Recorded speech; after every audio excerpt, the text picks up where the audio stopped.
Couple things before we get started. Before your break, we previewed where our recommendation will be with this, and that's to extend it for a year. But we also wanted to ensure that, as we mentioned, we'd come back for a much fuller report around that, and so you would get the benefit of that as well. And so that's what we are here for.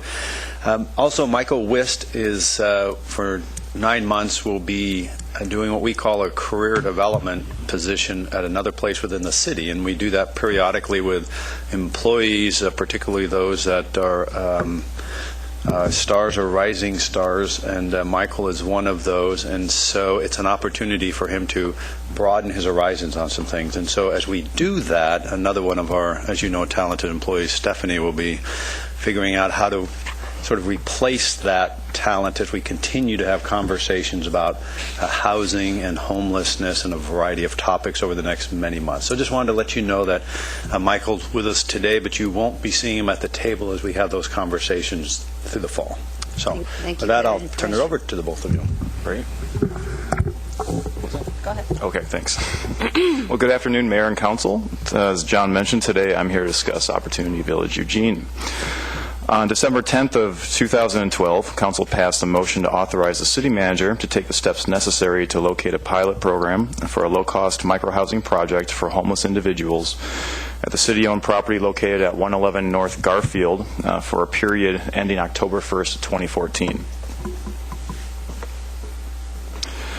Opportunity Village's mission is to develop and educate the public about affordable microhousing solutions for people in life transition, in economic hardship, or seeking a simpler way of life. OVE's approach to the village has been to use it as an opportunity to build community among both the unhoused and housed residents of our community through various projects related to the development of the site and the day-to-day operations, both of which to further its goal for creating safe, sustainable, and cost-effective transitional housing. Following Council's direction to establish a site for OVE, the City convened an interdepartmental group to work with OVE to develop the existing operating agreement. Representation includes staff from planning, police, the fire marshal, building and permitting, public works, and community development. The central tenets of the City's agreement with OVE include the City must provide the site for a nominal annual fee. The site may host 30 dwellings for up to 45 people. The City's operating agreement was contingent upon the successful application for a conditional use permit, which was approved, and Opportunity Village must cover all operational and maintenance expenses. Applicants must meet certain criteria to apply for admission to OVE. One is that they be currently unhoused. Another is that they be willing to live according to the community agreement. Most importantly, be willing to live in drug and alcohol and violence-free environment. They must be willing and able to participate in the day-to-day life and governance of the village. They must be willing to undergo a criminal background check and interview process, and anyone with a criminal history of violent or aggravated sexual assault and anyone not permitted to be near children due to a sexual predation history are not eligible for village membership. And finally, all must be 18 years of age or older. Upon admission, there are a number of rules. These can be summarized into the following 3 categories. No alcohol, drugs, weapons, violence, or theft. No persistent disruptive behavior, and a requirement for community volunteering and participation within the community. The village site is located at 111 North Garfield on city land adjacent to the Public Works Maintenance Building. The site's layout includes a number of different housing types, community spaces, and infrastructure, such as showers, a communal kitchen, raised garden beds, and a community space with computer access. One housing type that is now well known throughout Eugene is the Conestoga Hut. Conestoga Huts provide 60 square feet of dwelling space and are transportable. The site currently hosts 9 Conestoga Huts. The site also offers 20 bungalow-styled tiny homes. These homes range from 64 to 80 square feet. The site also provides a number of community buildings and infrastructure. The heated community yurt is the site's largest building and offers a lounge and computer room for residents. The site also hosts a community restroom, shower, and laundry facility, and a 200 square foot community kitchen. A number of raised bed gardens throughout the site allow residents to supplement their diet with garden-raised foods. As per the agreement with the city, Opportunity Village must submit quarterly reports that monitor trends and outcomes over each 3-month period. These reports provide staff with a consistent update and data-based understanding of the impacts of OVE as a pilot program. Currently, there are 33 residents at OVE, which has served 58 people to date. The gender split has been 60 to 40 male to female, with the vast majority of residents aged 25 to 54. Over the past year, 12 people have transitioned out of the program into alternative housing. 9 of these located in permanent housing, while 3 found transitional or temporary housing. Over the same time, 10 residents left due to violations of the community agreement. The residents' length of stay has varied throughout the life of the program, with a majority of residents, about 65%, experiencing a stay of 3 or more months. Of the 58 people served, all have identified the Eugene Springfield area as their home prior to admission to OVE. Opportunity Village also tracks disturbances on the site.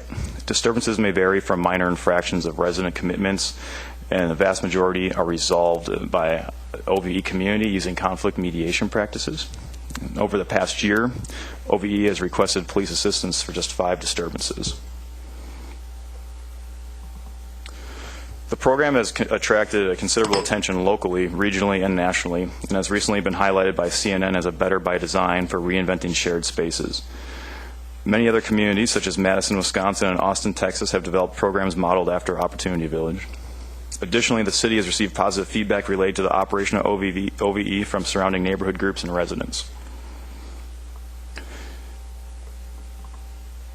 In its relatively short existence, the program has demonstrated an ability to safely shelter a number of homeless residents at the village. Due to the early positive outcomes of the program, the potential for the continued development of the program and community support, Council is being asked to consider a 1-year extension of the city's operating agreement with OVE. Council's options include to authorize the city manager to extend the city's existing operating agreement with Opportunity Village to October 1st of 2015, take no action and direct the city manager to return with additional information, or take no action and allow the program to sunset on October 1st of 2014. And with that, I'd like to open it up for council discussion. Thank you. And I'd like to take note that Councilor Zelenka is on the phone with us now, so we're all here. Yes, ma'am. Thank you, Mayor. Yeah. Did he say put him in the... Yeah. Okay. You go first, Alan. No comment. Okay. I think you just said thank you. Okay. All right. Thank you. All right. You have a question, Mike? I do. And George? And to hurry, but okay, yeah. I'll be first. George. I appreciate the report. I appreciate the well operations of the program and appreciate your efforts to help it work well. Here's something that I'm seeing and I'm wondering about. Now, we have had a discussion about creating another rest stop where we have a few others, as well as this particular place that's more permanent than a rest stop, let's say.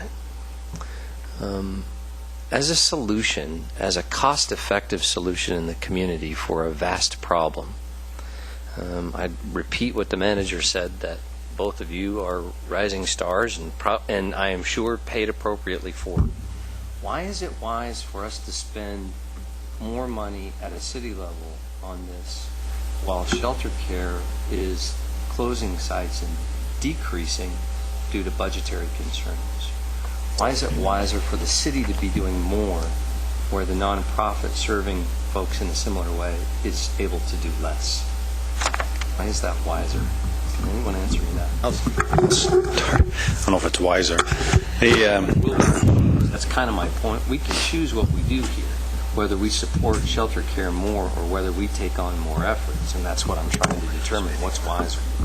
One of the outcomes that the council has talked about, both with the rest stops and the Opportunity Village, is a nominal cost to the city.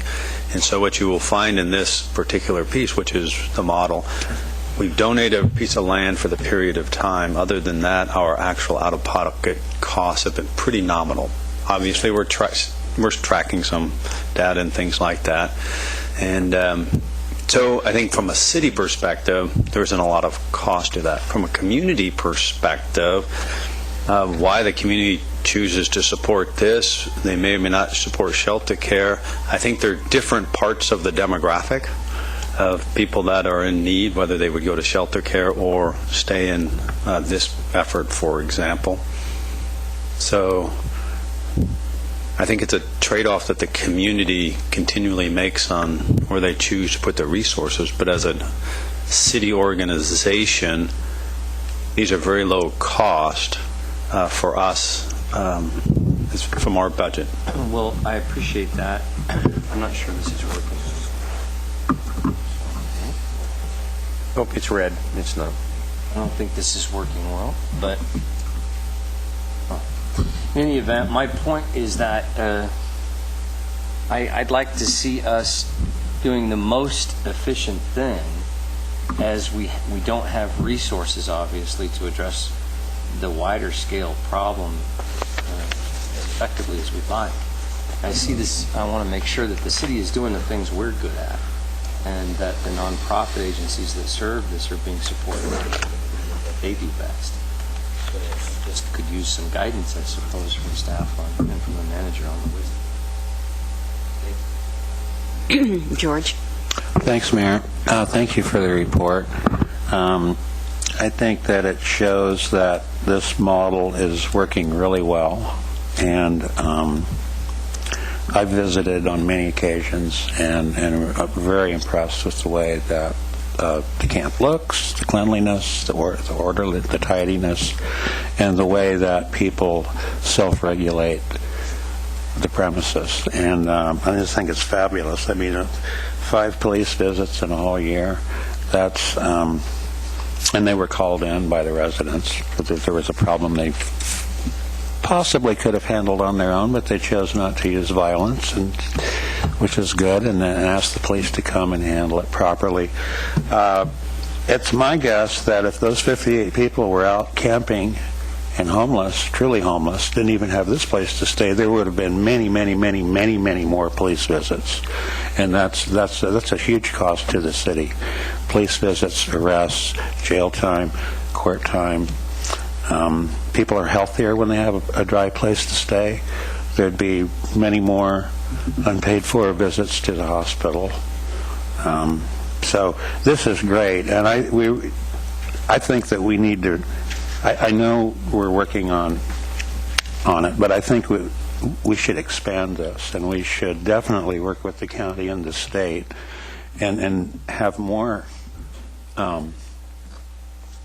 projects like this on city land, if possible, on county land, and on state land, and get people housed and get them housed before the winter. It's a cost-effective way to do it. There's so many problems caused if people don't have a place like this to go. As far as the shelter care thing goes, the people that are now homeless from that shelter care project have mental health issues. That's the worst possible person to turn out of housing, and because they're on the street now, they don't have anything. They don't have not only do they not have a place to stay, they don't have any order in their lives. I saw this when Damage State Hospital was closed during because of cutback in federal funding during the Reagan administration. I saw those people the very next day in Eugene, some of them, and walking around on the street talking to themselves. So, yeah, that's terrible, and I think we need to find a way to open up those beds. And that will involve money, of course, but I think we need to do that also as soon as possible, because those people are going to be in a world of hurt. Thank you. So I've got Chris, then George Poling, and Greg, and Betty in the queue. And before I move to them, I just want to make a comment as I understand it, and maybe others will give you more detailed information on this, but my understanding of the Royal Avenue facility was it was not a place where people were housed on a long-term basis, but a place where people who were experiencing emergencies, mental health emergencies, and didn't have a place to go to stay as they transitioned into other places. So what we're missing by losing Royal Avenue is that transition space for some folks who are going through a crisis. Is that right, Stephanie? Yeah, I can speak briefly to the Shelter Care's Royal Avenue facility. So this facility is a facility for people experiencing an acute mental health care crisis. And so they provide services for 7 to 10 days, residential on-site services for 7 to 10 days. Almost all of the people who are using that service do not have a place to go. It's typically a diversion from either hospitals or jails or not receiving that service at all. One of the pieces of our affordable housing and human services system, and so there's certain resources that flow through the city, which are largely for capital. We don't have very much for the actual sort of service provision. And in this particular case, this is really a medical set of services, and so there are funding sources that flow from the state that previously flowed from the state through the county in hundreds of thousands of dollars per year, so that they can have the level of staffing necessary to meet the needs of people in a mental health crisis situation. So that's a little bit of the sort of challenge we face. Council has previously approved resources for shelter care for the capital costs of that facility, but we have not had a relationship where we've provided the operational funding for that facility. And so that is a place where we need to work in partnership with the county, work in partnership with healthcare to better understand how to address the needs of this population. And my understanding is that there is a group that is meeting to try to talk about the impacts of the closure. I'd be happy to find out more information and bring that back to council. There's also this afternoon, a city hall meeting in Springfield. I think it's at 2? Yeah. 2 o'clock, yeah. And I think one of the major topic at that meeting is going to be mental health needs in our area with the legislators. So, Chris, you're next. Thank you. This is really actually a very good conversation because it's not only getting at this, but what this represents in the larger scope of human services. I'm very supportive of Opportunity Village because I see this as one of the major stepping stones on the continuum that I've talked about to get people from tents into self-sufficiency. And this is actually one of the very earliest steps that gets people out of tents and into that first step of self-sufficiency. And for me, that makes this critically important. I'm actually very pleased at the fact that the city's participation has only had to be property at this point. They have their own board, their own resources, they raise their own money, they govern themselves, they build their own shelters. And so all we've really had to provide is the location and a little bit of staff support, but even that is not a lot. That, I think, is a model that also could benefit in a variety of different ways because the human services are not only defined by what they do, but they're also defined by where their money comes from. And some human services are federally funded, some are state funded, and some are locally funded, and that traditionally has gone through the Human Service Commission. Since these folks are not asking for money, we've not really thought of funding them through the Human Service Commission, that we've been able to provide what they needed just directly from us. But it doesn't get away from the fact, and this is a point that Mike has brought up before, which I absolutely agree with, we cannot do this alone. And the fact that we were able to provide some property doesn't mean that the concept of this model really being successful when the support comes from a variety of different places is really what's going to be the model that makes it work. So I'll go back and say this is great. I want to definitely extend it, and I want to get into some additional kinds of things like this, but I don't want it to just be the City of Eugene's responsibility to do it. I want to figure out how we can create this kind of partnership to make it work better. We've talked about getting the county involved. We've talked about getting the private sector involved, other people involved. I'd be willing to work with the staff or work with the county or whoever to figure out what kind of things we might want to do to be able to start forging some of that partnership, because if it's just the city's road, we're going to go partway down and we won't be able to get much further and we'll all be frustrated. The city's doing a lot. In fact, it's probably doing as much as anybody else is doing, but we need to figure out how we can leverage that. And that Opportunity Village has shown us that leveraging not only works, but it works extremely well. So I'm extraordinarily supportive of this because it's on the continuum, but also shows that leverage is a great thing and leverage does work. So let's figure out how we can begin to do that. And I'll devote my time to working to figure out what that partnership might look like. So that's a long way around of saying I'm very supportive, but I like this conversation, putting this in the context of larger human services, because that's really appropriately where it belongs. George Bowling? Thank you. Yeah, just to kind of follow up a little bit on what Chris was saying earlier about, everything that the city of Eugene has been doing and working with the homeless. Earlier this week, or maybe at the end of last week, the mayor sent out an email to us all, asking us to start thinking about what are we going to do with winter coming on. Well, why is it always us? I'd like to know what steps have we taken to engage our other governmental partners to say, we need help. Have we done anything like that? Or are they responding, and what are their plans for this winter? We can't handle this all by ourselves, and I don't know why it keeps coming back to the city of Eugene's responsibility, other than we seem to be an easy mark. So have we had any real conversations with the county, with the Springfield, with even the state about getting some help with this issue?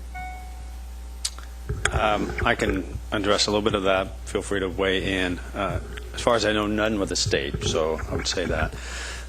We will have a work session coming up on winter strategies for this group, so we will have that conversation. There are a number of things that we engage with our partners. The Egan Warming Center is a good example of that, where we aren't the lead on that, but we participate, and there are others that are much more involved in the lead on that particular topic. The Rest Stop conversation and Opportunity Village, of course, we have tended to be in the lead element of that, although I know I've had at least some conversation with some of our partners around those concepts as well and talking to them. And so I don't know what else, if you have some other things you would like to add in that. Well, I think there are some new opportunities. The Poverty and Homelessness Board is another place that was recently created by the county where it seems appropriate to raise these issues. And so the Mayor Piercy is serving as the city's representative on that board, and I attend those meetings as well. So that is sort of one place where we can try to work to engage our partners in this effort. And what I was going to say is I think and we would very much agree that it's going to take more than just the city effort to try to, whether it's winter strategies or the much longer challenges of homelessness in general, it's going to take much more than just the city being the only player in that. So we very much recognize that as well. Well, prior to the winter strategies work session, is there somebody in the other governmental partners that, like your counterparts, that you can talk to find out what they're planning, or maybe invite them into the conversation to help us out? What we will do is try to take a look across the jurisdictions and see what others are also participating, and bring that to that conversation, either through them, through upfront information, or at the time of the work session. Okay. And then could you put the second slide back up for us, please?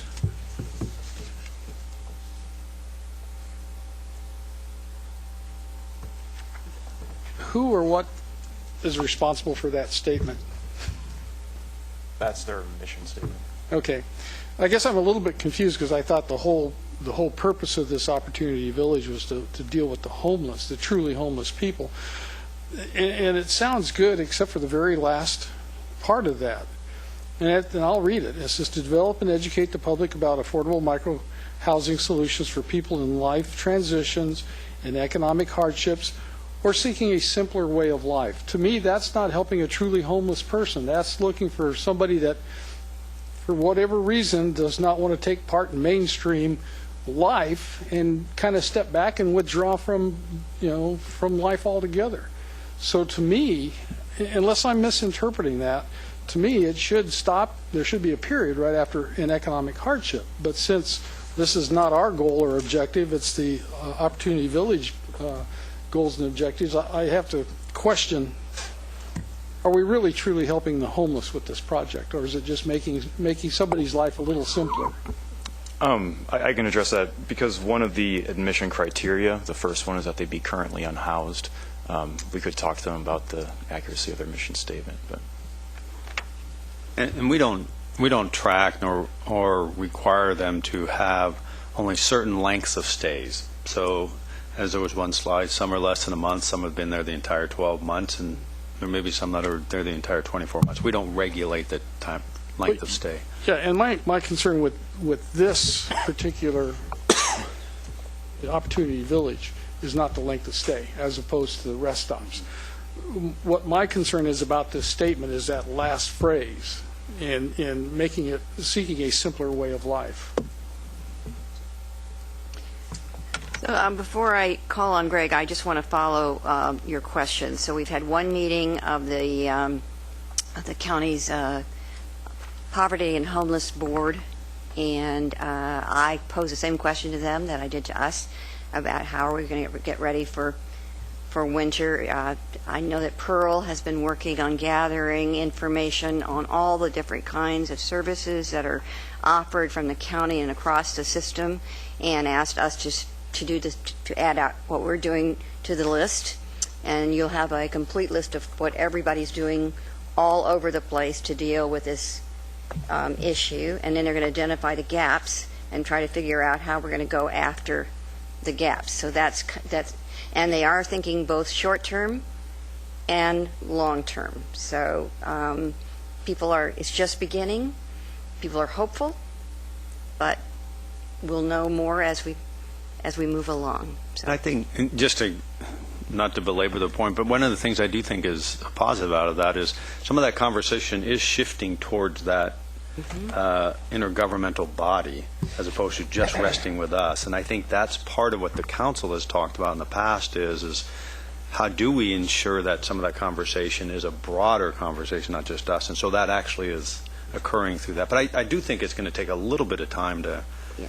And the other thing is it's not just government around the table. Right, it's other folks, it's partners. It's other partners that are all part of the puzzle that has to work together. Okay, Greg, you're up. At the risk of quoting Rush Limbaugh, I want to say ditto to most of everything around here. But on a more serious note, I want to commend staff. I think you've done an excellent job in working with the Opportunity Village folks. I believe that what we need to do as a council is to reframe the conversation. And the way that we're going to do that is by getting the attention of our partners through being more prescriptive as how we use our money. Because we're writing basically a blank check, $1 million check that goes over to HSC to deal with these issues. And I think that we need to build some rigor into that and talk about exactly how we prioritize how our money is being spent. The other thing that we need to really look at and take a big step back is the fact that last time I checked, the city of Eugene was not a social service provider or an agency, and we are not in that business. And so therefore, we need to be able to reframe the conversation to direct it where it's supposed to be. Councilor Surratt and I are going to be going to a retreat on Monday morning with the HSC, and we're going to be, talking about these issues again. I think that, maybe we should be a little more direct in determining how our money is being spent in that configuration at the HSC, and prioritize how our money is being spent, because we have people that are coming to our meetings every Monday. It's going to start happening. It already is going to be happening, and they're going to be talking about the same issue that we should all be grappling with. But there are several main outlets and resources to deal with that, and that comes through the county and the state. and ostensibly some monies through the feds that are passed through there. And so we don't have the money, we don't have the resources. What we're doing with Opportunity Village is, amazing, given the fact that, we're just donating land and we're providing some staff support for it. So I really think that we need to be tougher. We need to help people develop some civics education, since it was removed from the schools many years ago, and understands exactly how government works in this capacity and in this community. Betty. Gosh, I might have to say ditto to Greg. Rush is haunting us, huh? Oh, yeah. Helping, sure. I think Opportunity Village is great, and as I see it, as has already been said, we're just letting people in the community do it. We're not doing it.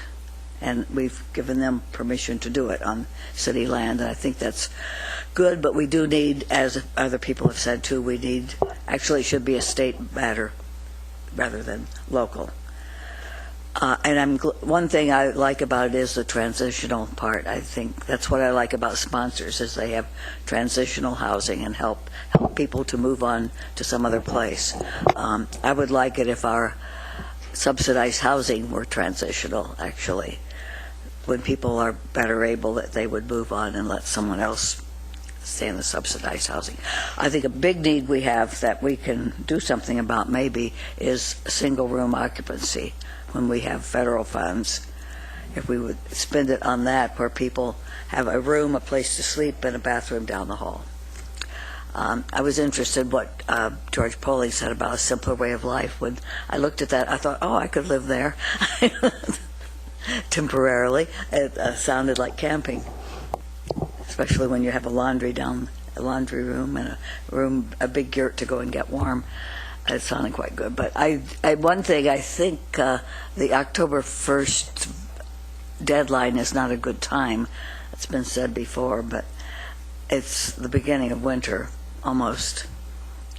And the only thing I would like to change is make it maybe June 1st in case we do end it at some point.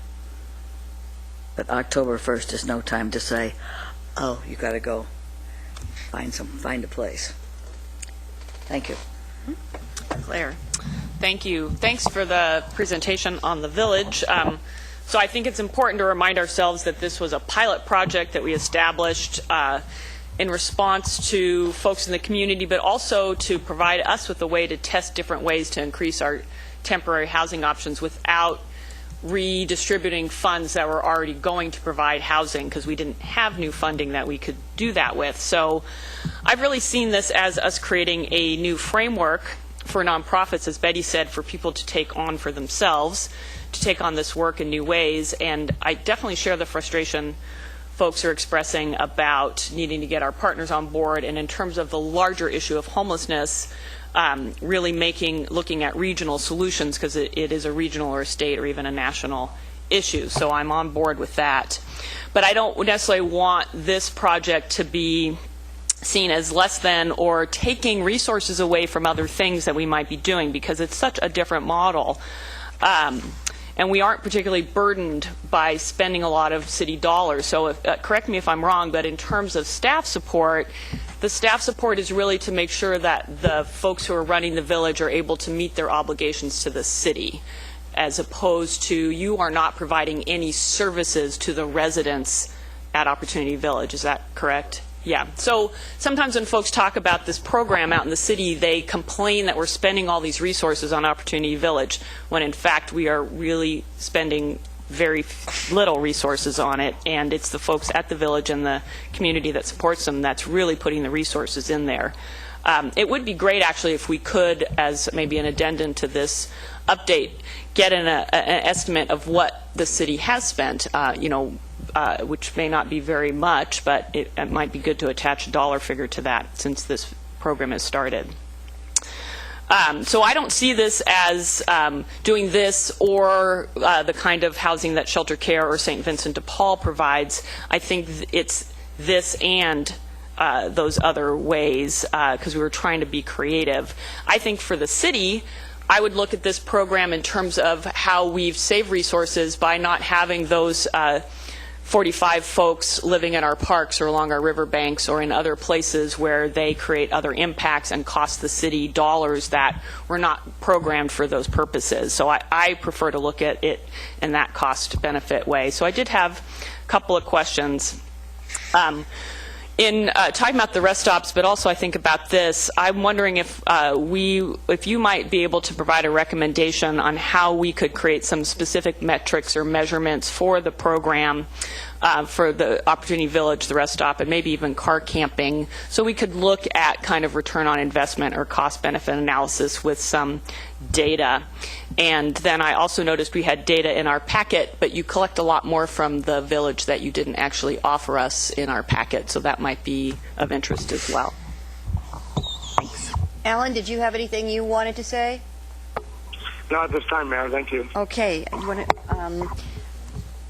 Stephanie wanted to. Oh, yes, Stephanie. I just wanted to offer a couple of comments, and I think at this moment the managing the operations is a fairly low use of staff time. It's getting these things set up. So when you start something new and you're trying to navigate systems and you're trying to answer questions about code, that is where the sort of significant use of staff resources come into play. And so I just want to sort of make sure that we differentiate in those conversations about use of staff resources. I also wanted to just offer a comment about transitional housing, and so Councilor Taylor mentioned the sponsors facility, and so Council approved the use of home funds for both sponsors facilities, both Roosevelt Crossing and the women's facility, and those resources leveraged a tremendous investment from the state and from other resources to create transitional housing that is a diversion from homelessness from the people who are using those services. So yes, we're talking about Opportunity Village today, but there are a number of different pathways and mechanisms that we are using and investing in the community. And to Councillor Polling's point, there are investments and resources coming from other places that actually far outstrip our investment in those projects. So I just want to, and we'll have more opportunity to talk about our CDBG and home funds. This is the year where we need to do our next consolidated planning process to set the goals for the next 5 years. And so we've been talking about scheduling a council work session to talk specifically about that topic later this fall. And I think we can also, those of you who are on the Human Service Commission and me on the county board and the places that we are, and you on the housing board, we can be sure that we try to keep council up on all the things that are happening in all those places on an ongoing basis, so people will be more familiar with all the things that are happening in many parts of the city.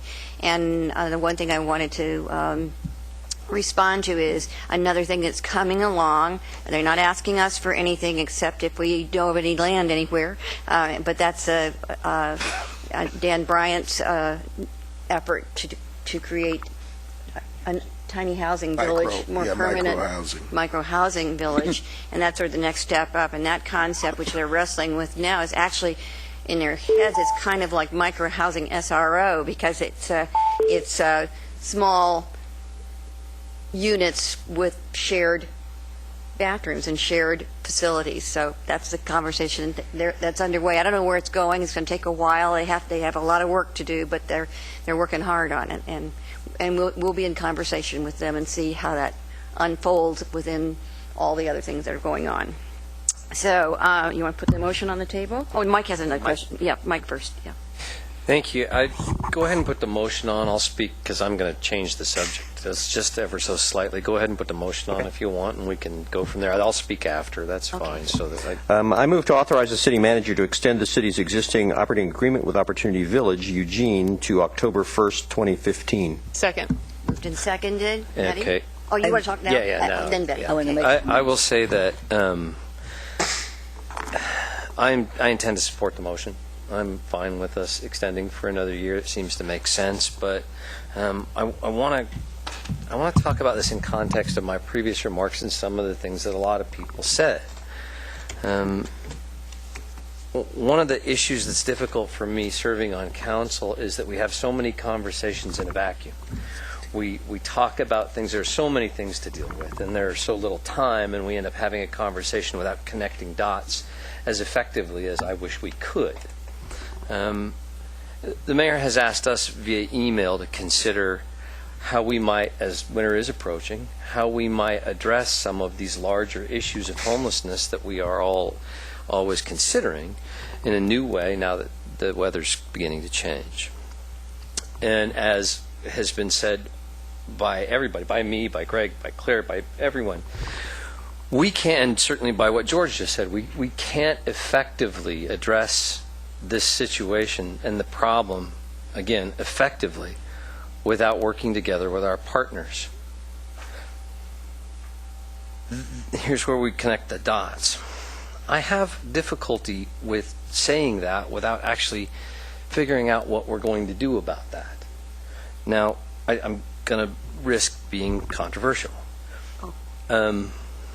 Many of our partners won't appear in the same room with us because when we do things to thumb our noses at them, which is how they feel, I've had the conversations, when they write us letters and say, please don't move forward with sick leave until we can work together, and we say, we don't care, we're going to do it anyway. My question is, are we going to attempt to force our partners in other jurisdictions to work better with us, or are we going to, after having thumbed our noses at them, attempt to ask them nicely? Or should we be doing efforts to make up for having done that? Because we're in a difficult place and we won't succeed at solving this problem while that relationship is in the state that it's in. And I just want to be honest about it and talk about it and deal with it, because we should be dealing with this issue, and we're not. I'm sorry if that's controversial. But he's entitled to their opinions. Betty? I won't say anything controversial. I move to amend to change the date to June 1st, 2016. I'll second that. Been seconded. All those in favor of that proposed amendment? 1, 2, 3, 4, 5, 6, 7. Alan? Yes. 8 in favor and none in opposition. Now we're back to the main motion as amended. Yes. Two things real quick. The reason why I seconded and voted for Betty's amendment was because in the contract, it does give the city manager the right to terminate the contract at any given time, as long as he has given notice.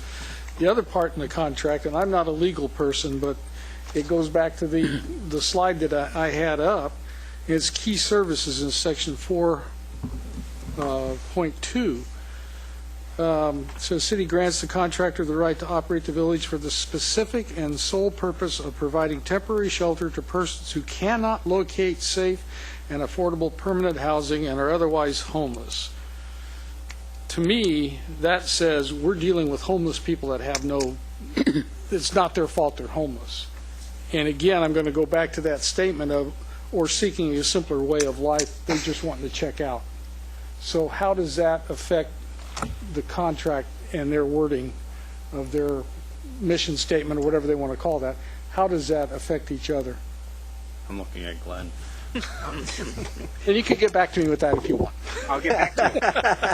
But I just want to raise that issue, that it is, the wording is in there, and I think it's pretty clear and specific, and I think it's in direct conflict of their goal statements or mission statements, whatever that is. So, but I do intend to support the main motion. Okay, Chris, then Claire.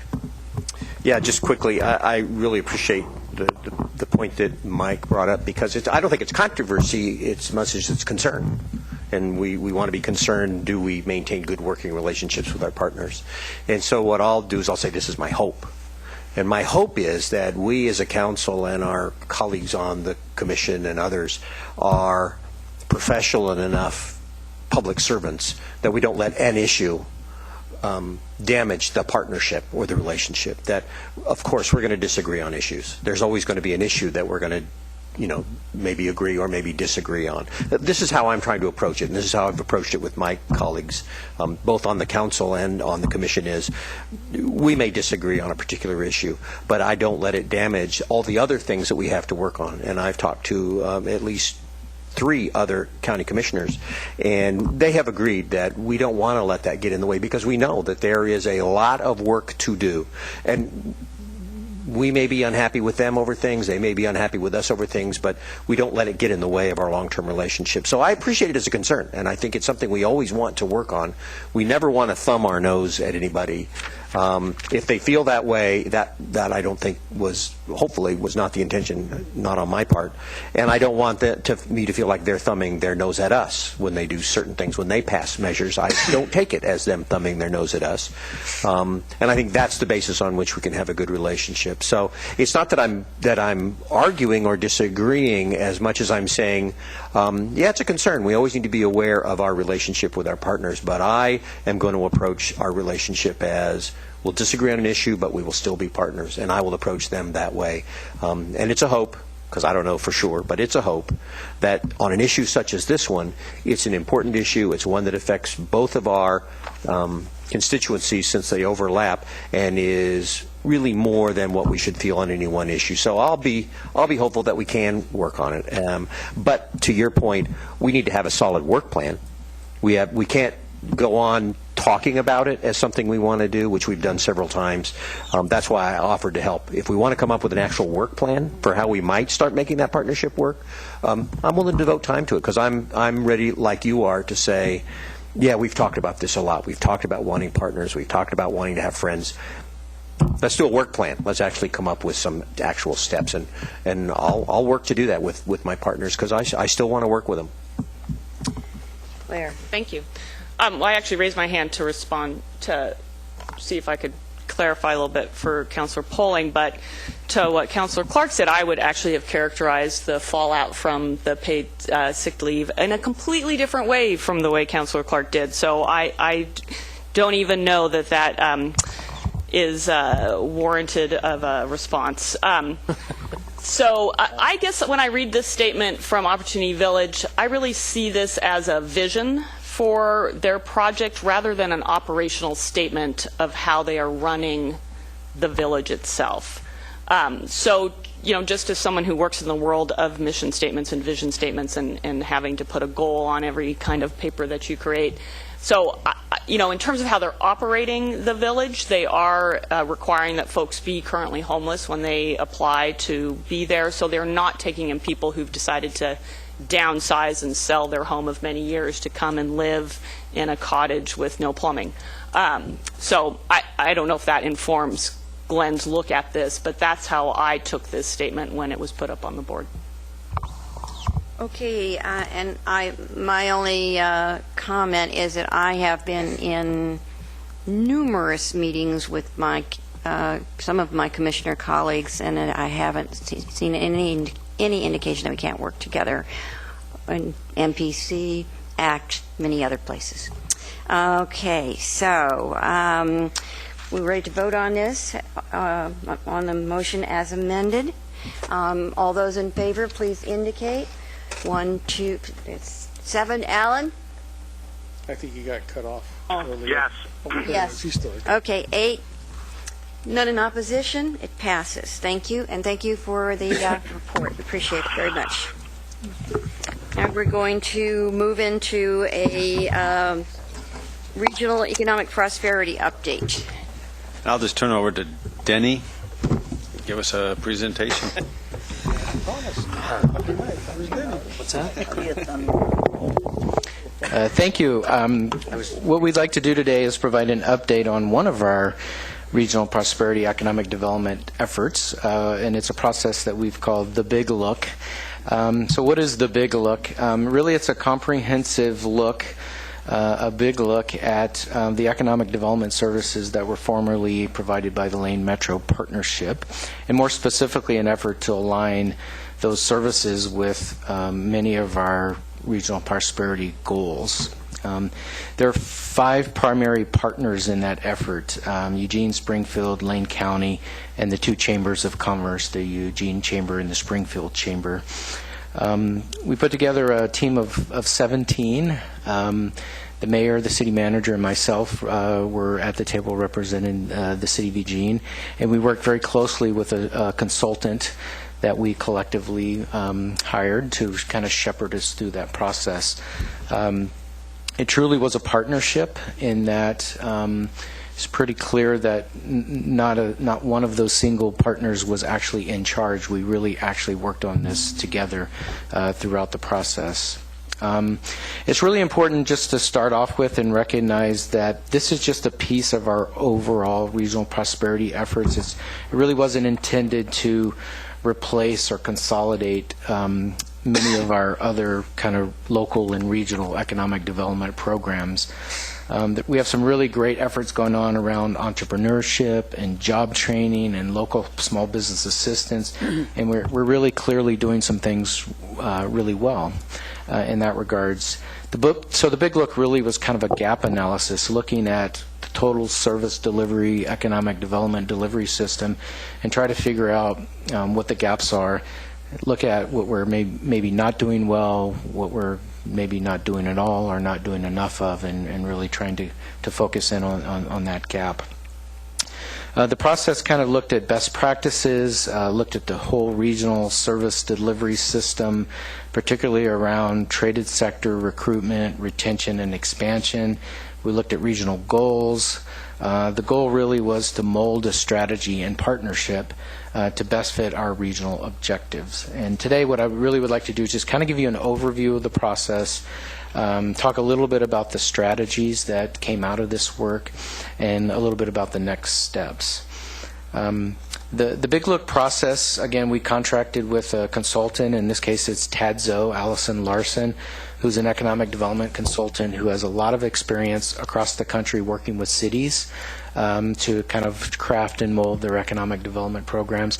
She also has a lot of deep experience working with the private sector. She's also a siting consultant for industries that are looking to locate their facilities. So she has a really good grasp of kind of both ends of the spectrum.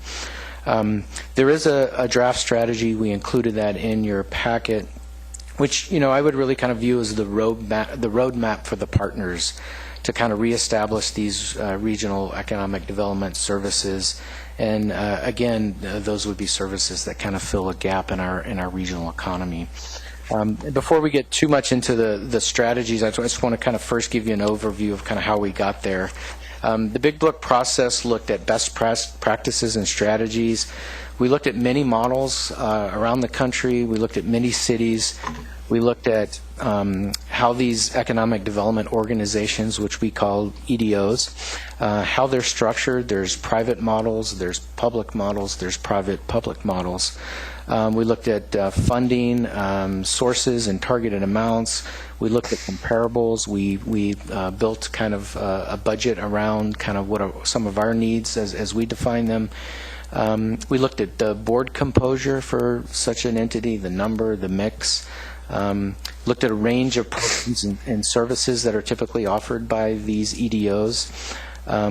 We considered staffing models, what kind of skills and leadership is needed for this kind of entity. We also looked at metrics for measuring outcomes associated with this type of work. Overall, we didn't really discover any hidden treasures. I think if you look at there's a lot of different models, and there's kind of a broad range of different things that these EDOs provide across the country. But generally, they look kind of similar, and when you compare them, it's just some of them are done all by one organization, some are spread out amongst the community. In our model, I would say that because we do a lot of other things relative to small business development and lending and enterprise zones and job training, the workforce partnership and those types of things, some of those are always housed in one organization. Sometimes they're spread across the community, so to speak. The consultant also led a comprehensive effort to get input from regional partners and stakeholders. Most of the various public service providers that touch economic development at some level was participated or contacted or worked with the consultant, as well as many private sector industry folks. Additionally, the consultant conducted a comprehensive competitive analysis in which really she looked at our regional assets, things like real estate availability, transportation, utilities, human capital, incentives, regulatory environment, sustainability, and the overall business climate, and really analyzed kind of our strengths and our weaknesses and identified what are the gaps and opportunities relative to that analysis. Part of that analysis, she worked with over 40 service providers and private sector folks to get input about a lot of different things about wastewater and infrastructure and job training and all those things that are relevant. And then additionally, we conducted a competitive analysis briefing, and there had about 75 participants who showed up for that, who gave input and listened to some of the analysis in that regards. For the actual strategy, the outcome of this work is really that draft strategy that's in the packet. It's really organized around some clear objectives, an updated mission, well-defined strategic initiatives, and a careful, kind of thoughtful path to kind of build or rebuild the organization. And those are really things around the structure and the funding and the metrics. There's some key themes, relative to the mission. It's really about bringing people and resources together in kind of a more inclusive and transparent way to market the region, to attract investment, to attract jobs, but also keeping the eye on supporting the retention and expansion and the needs of the local businesses. Regarding the purpose, there's really 3 strategic initiatives that are highlighted. It's kind of a renewed purpose for the economic development organization. And again, this kind of addresses the regional prosperity plan and some of the gaps that we see. And one of the strategic initiatives is that of a regional marketer, and that's kind of a traditional role for this type of organization. Market the region as a great place to do business, particularly with best fit industries, and that's kind of something that we really focused on, is looking at things like software and food and edutech and advanced manufacturing, and those things that are really the best fit, and proactively focusing kind of those recruitment efforts in particular around some of those best fits, but also act as a clearinghouse for data and information, making sure that data is updated. There's a great website, there's access to resources and a clearinghouse for those kinds of resources. But ultimately for this EDO to really work with all of the partners to kind of carry a collective, unified message about our region and the economic development efforts that we're pursuing. Another strategic initiative is that of an industry convener, and that really is just working with the local industries to understand their needs. And I'll, that's best described by example.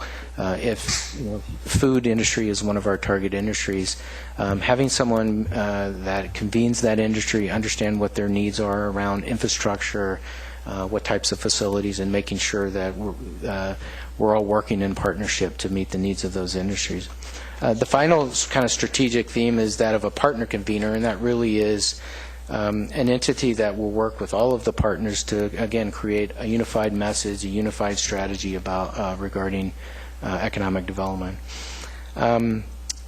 The final component of the strategy really relates to building and managing the organization, so it looks at like structure, governance, and so forth. The partners identified a public-private structure, which I think we would probably be familiar with. It's a fairly straightforward model. As far as governance, they envision a board starting with a founding board that would then transition into a formal board over time. And the founding board is really kind of considered to be necessary to start the work. There needs to be a decision model put in place so that this entity can start making decisions on how to move forward. And it's been proposed that the mayor and the city manager actually be part of that founding board. as well as with other affiliated members from the other partners. Part of the strategy is some funding targets, and they're just kind of draft and rough at this point based on some rough budgets. And the target amount that's indicated in the strategy is about $500,000, and that's really kind of what's considered to be a starting point, and it may take a little bit a while for the entity to get there. But the model really kind of anticipates a 60% private, 40% public funding model for this EDO. That's kind of within the range of some of the other economic development organizations that you'll find in the state, but when we looked at case studies from around the country, that target is, per capita at least, is below, I think, what you would maybe find across the country for some of the best cases that we looked at. Staffing is pretty straightforward. There's really two elements. You have to have the funding in order to attract a good leader in for that position, but also it suggests that someone with kind of deep economic development experience, someone who's worked on economic development on a regional level, is be very important, because this is really a strong regional effort. Also, just finally, the metrics, and I think that may be a gap that wasn't part of our previous efforts. Is that there be clear performance metrics on what we're trying to achieve, and basically standard ongoing reporting on how this entity is performing regarding those metrics. There's some sample metrics in the strategy, and I won't go through them all, but they're really performance-based based on the strategy.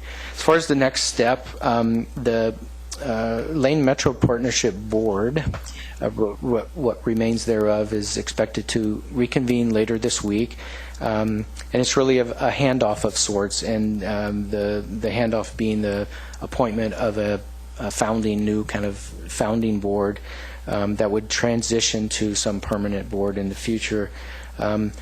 Adoption of new bylaws that kind of match the new updated purpose of the Economic Development Organization, and then basically proceeding to fundraising and hiring process for a new director. Those are kind of the critical next steps, and again, this founding board really needs to be put in place to become the decision-making entity that can start that whole process. So,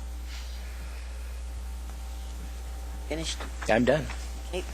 Are there any questions? I've got Mike and Chris in the queue, and Greg. Thank you, Mayor. Wonderful presentation. Thank you, Denny. Can you tell me when we decided to do this update today? Within the last 2 weeks. Could have been the last. That's what I thought, looking at the last tentative working agenda here. It seems like it's happened just recently. And the reason that I asked that question is because you mentioned the new Economic Development Corporation, which technically doesn't exist yet, right, because it won't be approved until tomorrow, right, with the board meeting? If that's the action they take, yes. Was it the case during this conversation that I'm wondering why we went through this today with a member of the press over there dutifully doing his work, where it seems like we're announcing this today, when my understanding of working together with our regional partners, it was supposed to be announced differently than this. That was the If it was, agreement. I'm not aware of that. So you're not aware that you There didn't was some have a discussion planning. about it in that meeting, as that the private partners should probably do a joint presentation of this, say the chambers of Eugene and Springfield doing a presentation on the new organization? I don't recall that conversation if they had that. I recall at least a portion of it. You can help me with it. As I recall, we talked about different ways of unfolding this. The whole group talked about it together. At first, they talked about something that was more big announcement, and then they made a decision to not have a big announcement. They made a decision to just get going. And they made a decision, we talked about at each body talking to their own bodies to bring them up to speed on it. And that was the last conversation that I can recall. Is that how you recall it? Yeah, and I think the important thing is that the team that's been working on this kind of felt like we've taken this as far as we can take it. We need to now move forward with a decision-making body that can actually decide whether this is the right path and is this the right I funding program appreciate and so the forth. answer to that. The reason I bring this up is because it's to my earlier point, and I want to connect some dots so that we're moving as a board, as a council, intelligently forward. I would like to see this effort succeed. But I've already had partners talking with me about how difficult it is to work together, and that we're doing this kind of on our own in a way where they wanted to make a different kind of announcement. And so I'm having some difficulty with this, and I want us to talk about it honestly in the context of how others are so that we can succeed. One of the other pieces, for example, and I'm not to beat a dead horse here, but my question would be, when the consultant put the slide up on the board about Eugene considers sick leave and said that she thought that was concerning and could be a problem, did she offer any potential solutions in mitigating that problem when it comes to economic development? Want me to answer that again? Sure.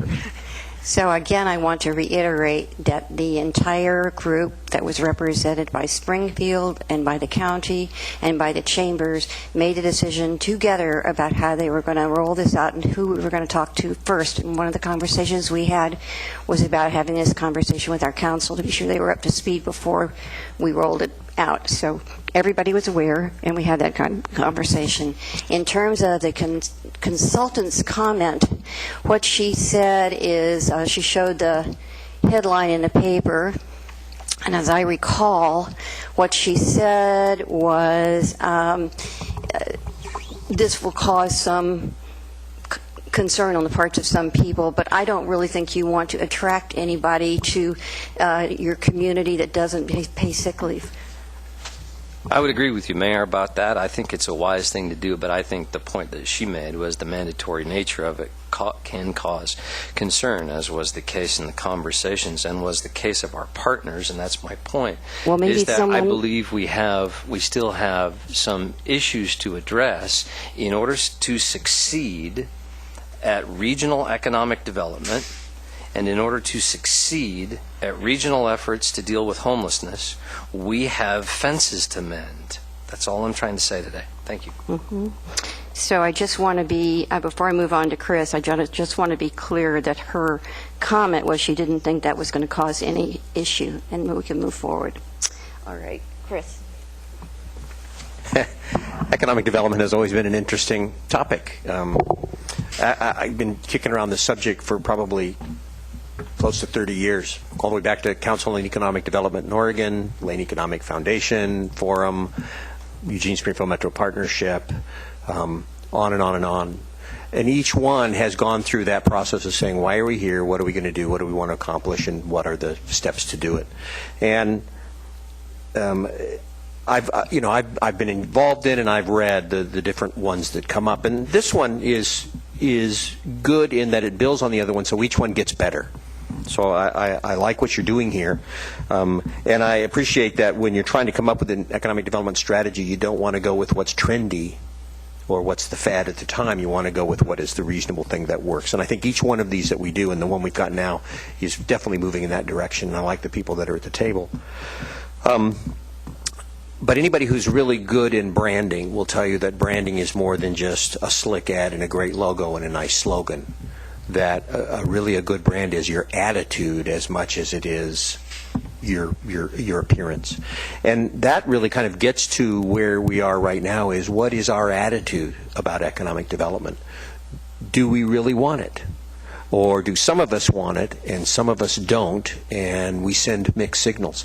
If we have a brand that to somebody outside the community says, well, these folks really want it and they're really working at it and they're really trying, but these folks over here don't seem to want it and I'm confused, what do I do? Our brand is a confusing brand, and I don't think a confused brand works as well.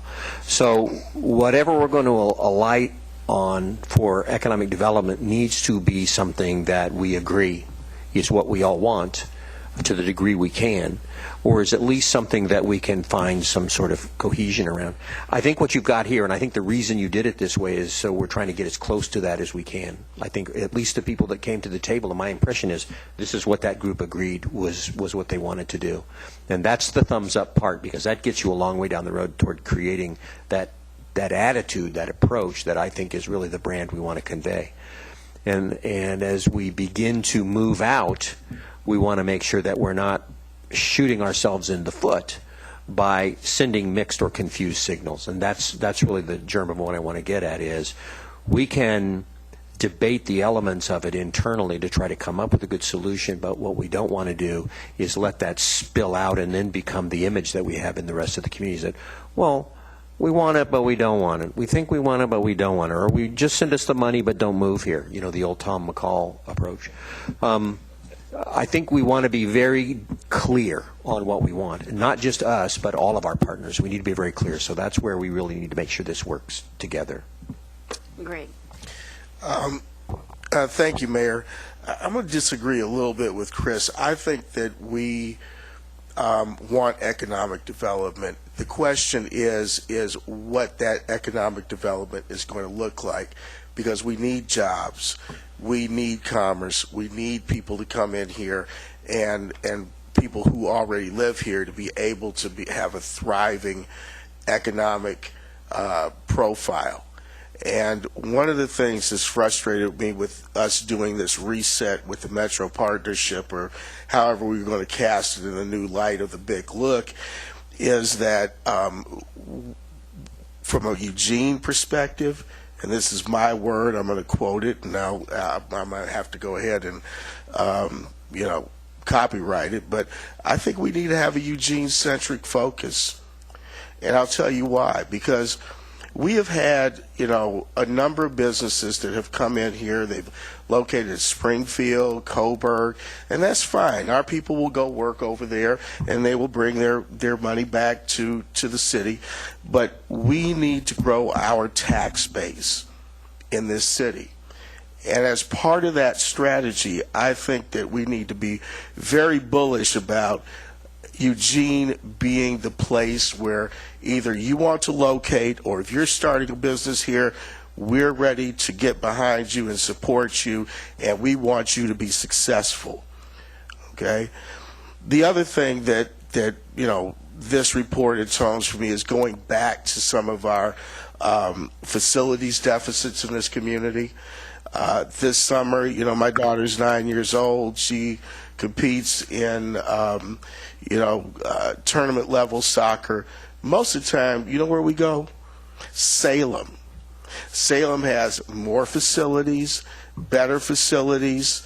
I'm going to a field that has 16, soccer fields, and they've got all the amenities, everything there, bathrooms every place. You don't have to figure out where to go, concessions, all of that. And we're staying and spending our money in Salem hotels. No, we should be here. And it's happened with softball. It's happened with other parts of those kinds of travel businesses that are through here. We need to focus on those resources. And looking very clearly at what we do in terms of infrastructure investments to support that commerce. So I'm hoping that, once we get the governance thing done, that we can move quickly into having some real robust conversations about how we close those facilities gaps, how we develop our infrastructure, and how we, as a council, look at, playing nicely with others, but having also a Eugene-centric focus. George Poling. Thank you.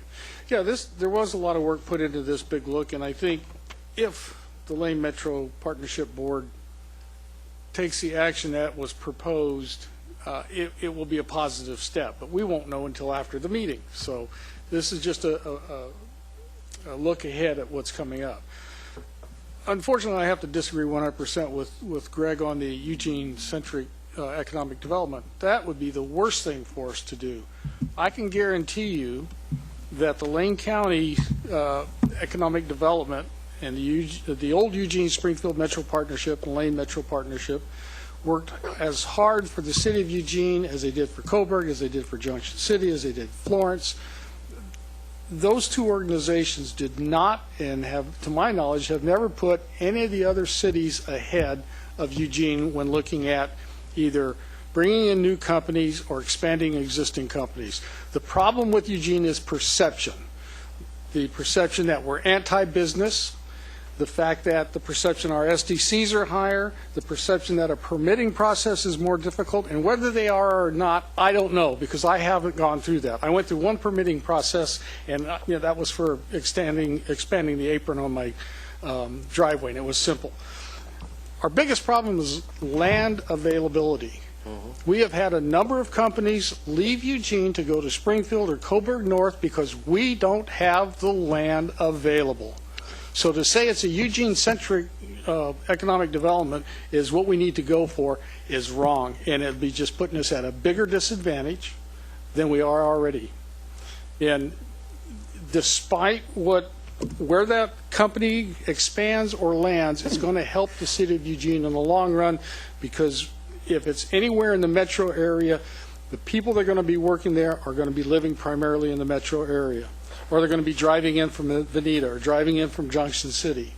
So it's maybe not exactly all helping the city of Eugene, but it's helping the region. And we can't look at this as it's all about me. We have to look at this as regional partners, and we have to work collaboratively. We have to get along, and we have to do this the right way, or we're not going to go anywhere at all. And I would say, I hope all of you got to look at the recent Blue Chip publication, because it really tells you about all the action that is going on around here, and it is considerable. And it also tells you the amount of business applications for our city, and they are considerable. And then when we had the economic forum recently, what the state analysis is the number one way to improve our economy is to grow our own. And they say that at every level. And we have a lot of them that are in the process of growing. Some of them we have space for, and some of them we don't. But our job is to try to keep them in our area and supporting our entire area, because that supports all of us. So I hope you get a chance to look at that, because I think there's a really good story out there right now. And I think this particular new rendition of a organization really wants to take advantage of those opportunities for all of us, because we're deeply concerned that our families have the jobs and are able to prosper, that our schools can get the funding they need so our kids can get the kind of education they need, which is essential. This is just one piece of trying to put all that together for the future. Mike? Thank you, Mayor. I want to take off on what you said, because I agree with you entirely about the part where you said that one of the best things that we can do is to help and sustain and support those businesses in our community that are growing to do even better. Growing our own is always better. I always like to make that little joke. The farmer. I would say that there are pieces of what Greg and what George said that are both accurate and important for us to talk about. I think that what Greg was getting at is that, I don't mean to put words in your mouth, but our responsibility as members of the Eugene City Council is to grow our tax base. Yes. Our responsibility is to make sure we do well here. I think George is saying the best way to accomplish that is for all of us to work together, and I agree with that prescription. I agree that the best way for us to grow our local businesses and keep them in Eugene is for us to work together effectively with our partners, and that's why I am willing to touch on controversial things today, because I think it's that important that we do it. Okay? So I will say, in the realm of metrics that you brought up at the end of your report there's some metrics I would like to see us as a city begin to take better note of, so that we can be more, we can, like the early warning system for an earthquake, or the however you want, whatever metaphor we can use here, Captain Metaphor, we can begin to see things happen in a better way and do something about it. So I'm going to look around and I'm going to see grain millers and Rexius and Pacific Headwear, and what was the other one the other day? That's moving to Coburg as well. We are losing businesses out of Eugene, not just because of land, also because of some of our decision making and our perception. But in each of those cases, there are quantifiable reasons. We may not get told them accurately to our faces, but there are, and they're easy to see when professionals track them. So my question, when grain millers, for example, is looking around saying, we'd like a place that has these kind of characteristics, when Erexia says, we need a pretty big chunk of land, are there processes that businesses begin to go through in the expansion process that we can look ahead and say, gosh, we're going to lose these guys unless we can address that better? Or can we look at some of the people who've left in the last few years and learn something about what kind of warning signs there might have been, that we could do a better job in keeping them here in order to be able to address our tax base appropriately? I don't know what those are, but I'd sure love to hear from staff. How do we get more forward-looking about making sure we're keeping the businesses in our community in our community? I think that's something that this EDO, this organization, could play a leading role in, and I put that under the industry convener category. I think an organization that stays in touch with especially key industries to make sure their needs are getting met, and those are broad, and proactively response to those is very important. And I think that's one of the gaps that I think we've identified, and the consultant helped us identify those as well. And I think there's the thing that's kind of compelling is the best fit.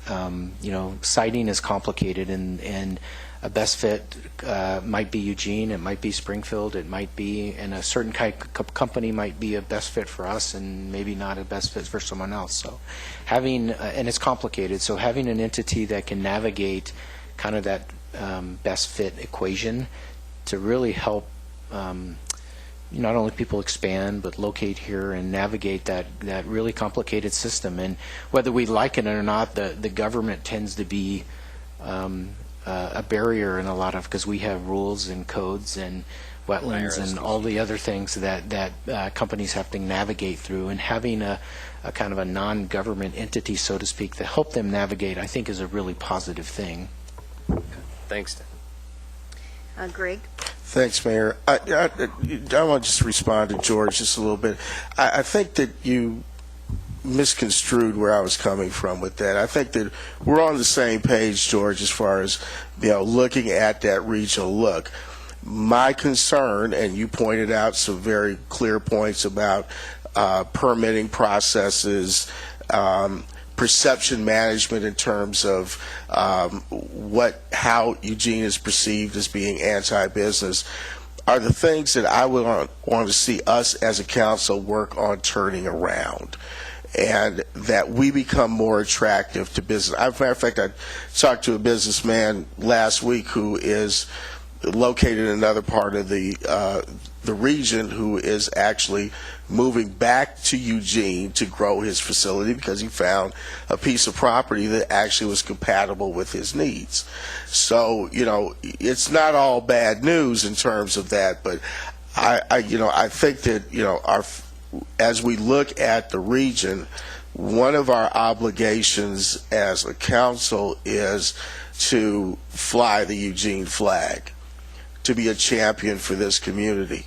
If it requires us to take an inward look at what we are doing or not doing to make sure that we're, attractive and competitive within the framework of the regional perspective, I think that that's something incumbent upon us to do.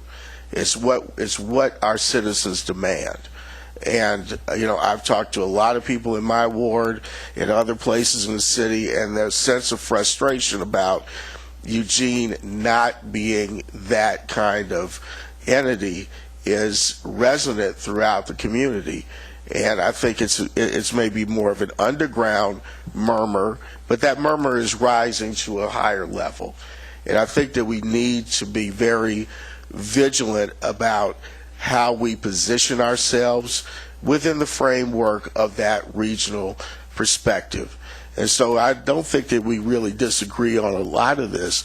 I think that from where I'm coming from is I want to build our brand, I want to build our community, and I want to build, the kind of economic base that is going to be sustainable for 50, 100 years, so that our children and grandchildren can have a place to work as well as live. It's part of the quality of life equation.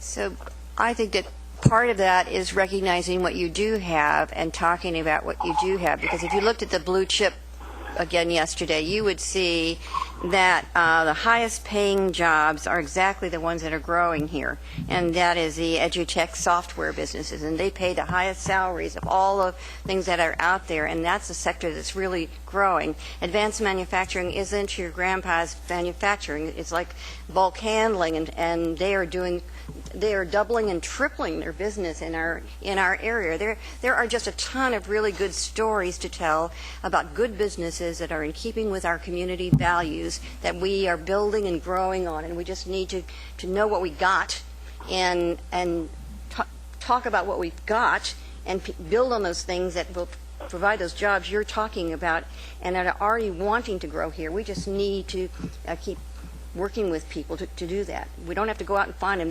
They're finding us, right? So, George Poley. Mayor, can I get in the line too? Yes, I'll get after George. Go ahead, Alan. Thank you. I agree with the folks that said that we need to do regional cooperation for economic development, and seems like this new organization is pretty much the same as the old organization, just kind of with a new name. And in part, it does recruitment, and in part, it grows our own businesses. I think the perception of the former organization was that there was probably too much emphasis on recruitment. So I hope the new organization has at least as much, if not more, emphasis on growing our own. And I think the role of government here for the city of Eugene is to provide the land, and I think we're doing that through the Envision Eugene process, but also the infrastructure, the roads and the sidewalks and things like that, as well as the utilities and the good schools, and to maintain and provide the amenities like a clean environment, parks, art, things like that recruit people here naturally. In contrast to the negativity that I've heard so far, I actually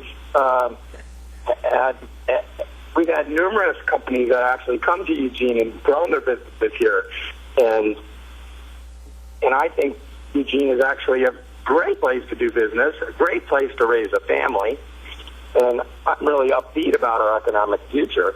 I think there's a lot of work to be done still, but I think we're on the right track. And as far as paid sick leave is concerned, I think a lot of the companies that we're trying to recruit here and that we want to be here at Family Louis Jobs already provide that as a full benefit, and that's not even going to be an issue for them because they'll just say, oh, we already do that. They just need to get over the rhetoric and the misinformation that's been cast out. But most of those companies are already providing that kind of benefit, as we saw with a lot of the high-tech businesses and some of the food businesses that we already have here that we're trying to grow. Those are the sectors that we're trying to focus on in our economic development efforts. So I'm quite upbeat about where we're heading. The only comment I have about the existing or the new organization, sorry for the input there, is that I would like to see at least as much emphasis on the growing our own businesses and growing our own small businesses as much as it is about recruitment. And if the city manager, Danny, he could have addressed that point, that's great. I think, and I think that's actually something that's resonated throughout the state. Business Oregon was in town recently, and they talked about growing our own as kind of their new initiative. So I think Councilor Zelinka hit an important point. This is a great place and a great place to live, and we have a major university, and people will want to locate their businesses here. So I think we'll have to always be in a position to respond to those. But I think, most of the economic activity happens with our existing local businesses as far as job growth, and obviously we need to pay attention to those. The other important point is, even if you are successful recruiting a company, once they're here, they're a local company now who you have to retain and help expand, and they become part of the local fabric that we all need to serve. So, there's only this brief moment where they're a recruitment candidate, then they become a retention and expansion, and that circle just keeps going and going. So, I've got George, Poling, and Betty. So you want to move to extend 10 minutes? Second. Moved and seconded. All those in favor, please indicate.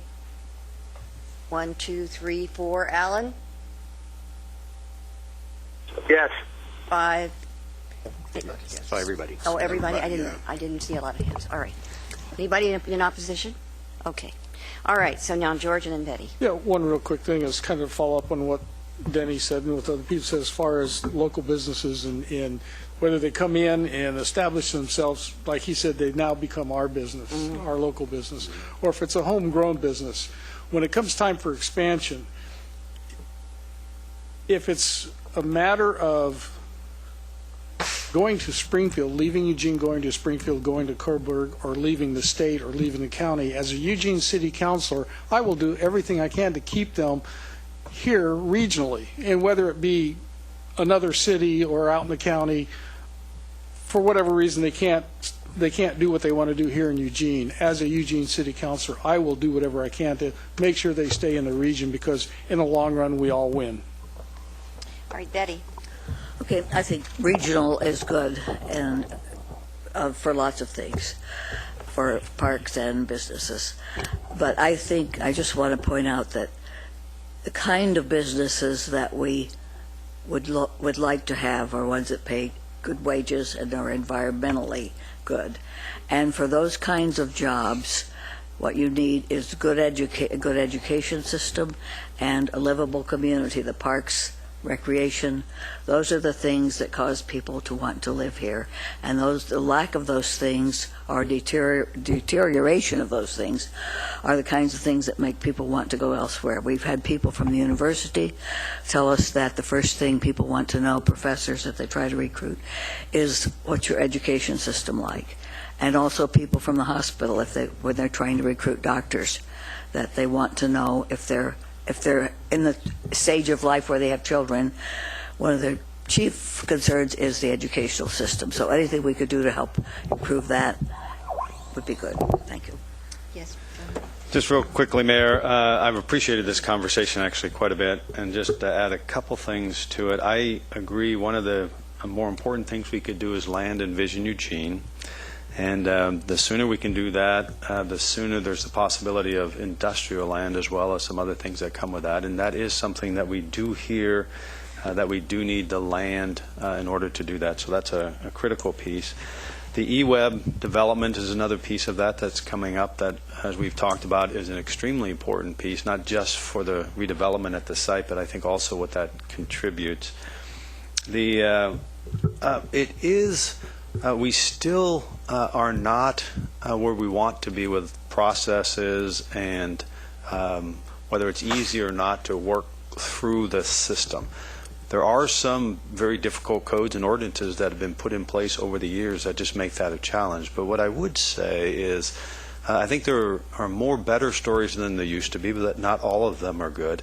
And there are places in which where the answer is yes, let's figure it out, where before I think the answer would have just been no. And so even in the yes, it may be difficult, but at least it's a yes, we want to get there. And so I have appreciated that. And I just want to then, in the Blue Chip, one of the interesting programs that I just want to mention, Christina Payne over at Workforce Development, she's started this Trailing Partners project, which is something we hear a lot about, and so I just really appreciate her work on trying to put that together as companies try to recruit. So Very interesting discussion. Thank you all, and close the meeting for today. Good conversation.